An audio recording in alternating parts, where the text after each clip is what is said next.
Washington, President Trump caved to enormous political pressure on Wednesday and signed an executive order meant to end the separation of families at the border by detaining parents and children together for an indefinite period. "We're going to have strong, very strong, borders, but we are going to keep the families together," Mr. Trump said as he signed the order in the Oval Office. "I didn't like the sight or the feeling of families being separated. But ending the practice of separating families still faces legal and practical obstacles.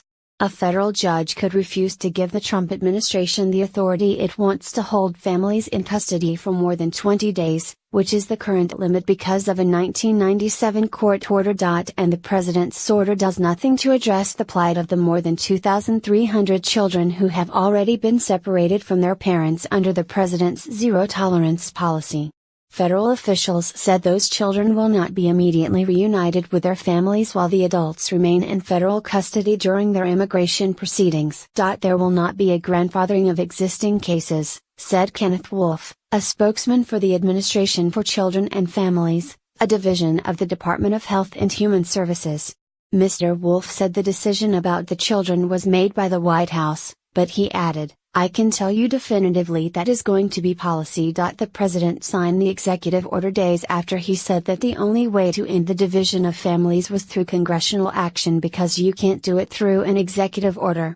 But he changed his mind after a barrage of criticism from Democrats, activists, members of his own party and even his wife and eldest daughter, who privately told him the policy was wrong. Stories of children being taken from their parents, audio of wailing toddlers and images of teenagers in cage-like detention facilities had exploded into a full-blown political crisis for Mr. Trump and congressional Republicans, who were desperate for a response to those who have called the practice inhumane, cruel and evil. The president's 4-page order says that officials will continue to criminally prosecute everyone who crosses the border illegally, but will seek to find or build facilities that can hold families, parents and children together, instead of separating them while their legal cases are considered by the courts. But the action raised new questions that White House officials did not immediately answer.